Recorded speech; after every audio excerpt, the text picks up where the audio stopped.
You're listening to ReachMD, and this is GI Insights, produced in partnership with the American Gastroenterological Association.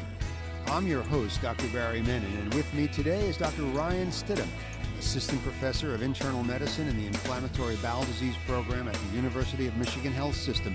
Welcome, Ryan. Thank you very much. Thanks for inviting me. Very exciting to have you here talking about a topic that's really front and center with all of our colleagues, and that's therapy in IBD, and your symposium was Comparative Effectiveness of Therapies.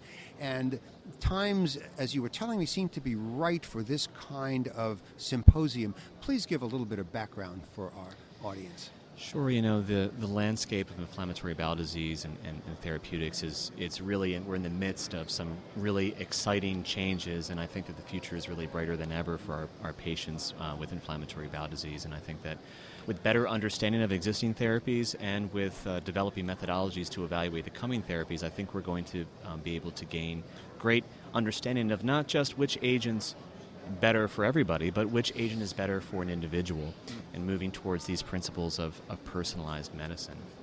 With that in mind, though, we still are in an environment where we're working with principally anti-TNF agents like infliximab or Remicade, adalimumab, certolizumab, Pegol, and then thiopurines as well for our moderate to severe patients that have both Crohn's disease and ulcerative colitis. And the methodologies and access to better, higher quality electronic data are allowing us to actually start making some clinically meaningful and more practical conclusions about how these agents are different. So explain about the two methods that were applied now that couldn't be applied 5 or 10 years ago. I think that from an academic standpoint, what we're able to do now is there's both some new methods to compare disparate agents. One of them that's been very popular and I think showcased at DDW this year as well as prior years has been the use of what's called network meta-analysis. And what this methodology allows you to do is to take two agents which were not compared head-to-head directly, and allows you to make indirect comparisons through the common comparator. So if you have two agents, let's say infliximab and adalimumab, they haven't had a head-to-head study, but they both had placebo-controlled studies with similar patients, similar study designs. This NMA methodology allows you to do an indirect comparison as if it's a simulated direct head-to-head trial. What we would really like to have, of course, are head-to-head trials for all of our various therapeutics. The logistics of that, the cost of that, who's going to sponsor that study makes it challenging. So we have to do something in the meantime. And in the past, we tried with traditional systematic reviews and meta-analyses, but this network approach has allowed us to take existing data and work with it a little more rigorously. The second innovation in these types of comparative effectiveness research, in the absence of direct head-to-head data, is that we have access to more high-quality data than we ever have before as medical record keeping has become more electronic, and as that is spread across the United States, Canada, and other parts of the world.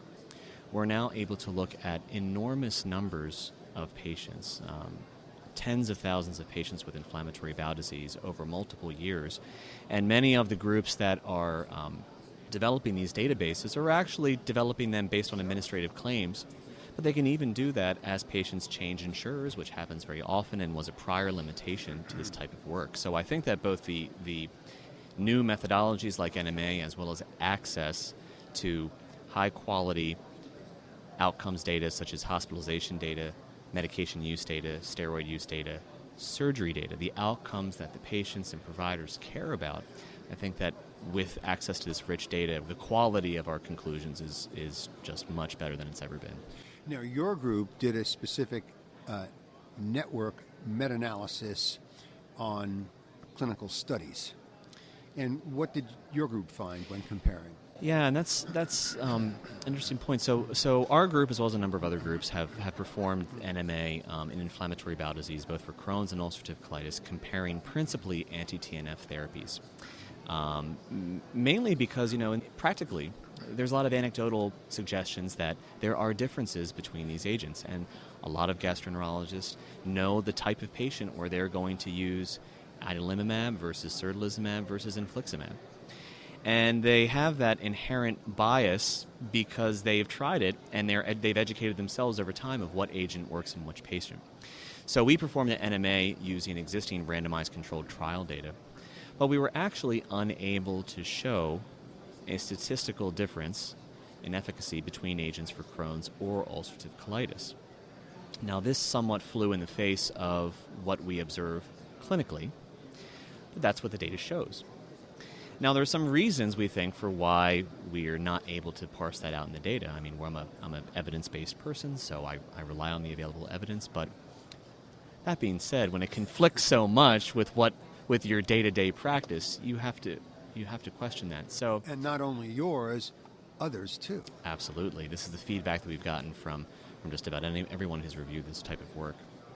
So that then transitions into, well, if you look at real-world data, is there a way that we can get out of the clinical trial space and look at real-world data to do these comparative effectiveness studies?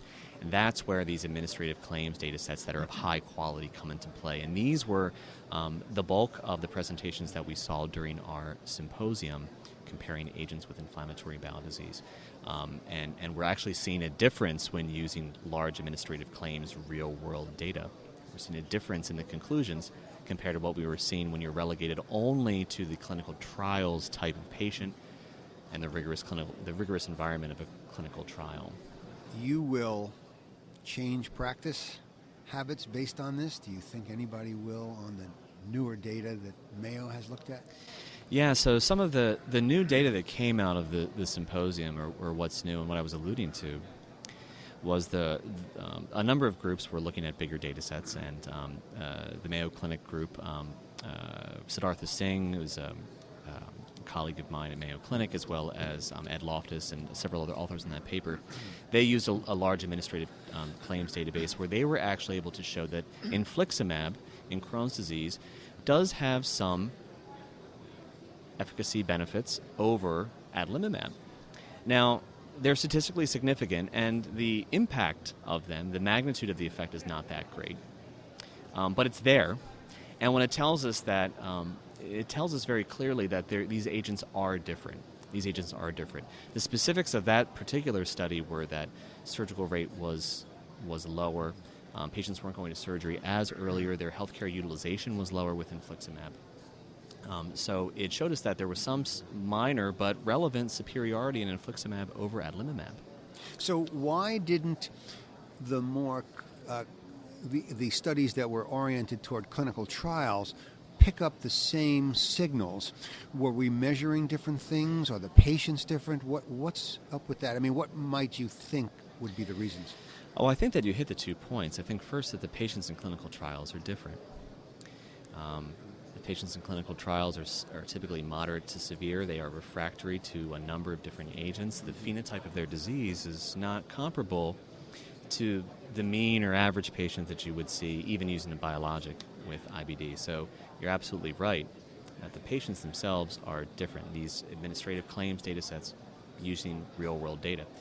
And the second point is the outcome that we look at. So in the clinical trials, we're often relegated to a scoring system, such as in Crohn's, the CDAI. In ulcerative colitis, there's what's known as the Mayo scoring system. And these scoring systems are historically used by the FDA, and that's our measure that we use, but they really don't capture all of the data that is relevant. They might capture disease activity and symptom scores at a moment in time, that actually don't capture a lot of data moving forwards in time. They don't parse out symptoms that are not driven by the inflammatory components of the disease. So these outcomes that the larger administrative claims databases were looking at were not a drop in CDAI scores, a drop in Mayo scores. They were looking at, did the patient go to surgery? Did the patient get hospitalized? Was the patient on steroids multiple times? Because in practice, this is what we know makes the biggest impact in the care of our patients. Well, how about changing the way we design a clinical trial to look at some of these real-world parameters?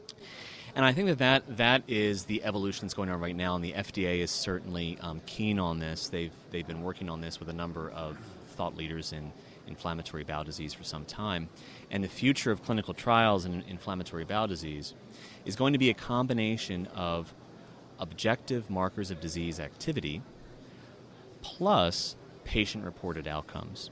So this idea of an all-encompassing score that somehow takes into effect clinical symptoms and quality of life and general physician assessment, I think that's going to actually disappear. That's interesting. The rheumatologists, if I remember, have been doing this for years. Yes.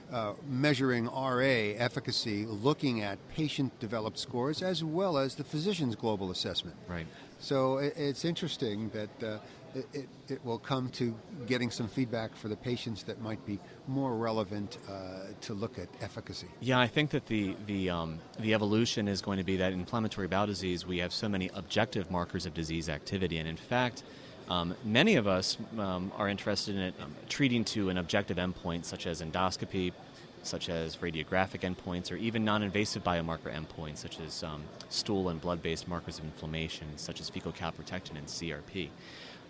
And that's a very important piece. But we also want to make sure that we're still incorporating, maybe not patient symptoms, but we want to incorporate quality of life, we want to incorporate disability, we want to incorporate these factors that matter to patients, because at the end of the day, patients aren't so concerned about my fecal calprotectin, but they are concerned about, can I go to work? Am I going to have surgery? Am I going to have pain? And so these two more standardized, protocoled methods of tracking these types of measures, I think, will improve clinical trials so that we can much more easily compare the therapies that are here and the therapies that are coming. And finally, we can't ignore cost issues. Anything come out in terms of both side effects, cost issues in comparison to these agents? Yeah, so in the trials that were looked at and in the studies that were done in our session, we principally looked at comparative effectiveness. So we were looking at clinical outcomes using different agents, principally the biologic agents versus thiopurines. In this symposium, we did not incorporate cost into that, but absolutely this comparative efficacy data, this is what it's moving towards. Of course, we want to know what the right treatment is for the right patient at the right time, but if we can achieve that with a more cost-effective strategy, I think that all involved parties, from the patient side, physician side, the payer side, and perhaps even the citizen side, are going to be interested in incorporating cost. So I think that all of these issues of efficacy, risk, will be combined to also then look at cost. Well, this was very informative, and we would like to thank Dr. Ryan Stidham for being with us today and discussing these fascinating bits of data. Terrific. Well, thanks very much for having me. And I'm Dr. Barry Mennen, and you've been listening to GI Insights, produced in partnership with the AGA on ReachMD. Be sure to visit our website at reachmd.com/AGA, featuring podcasts of this and other series. Thank you for listening.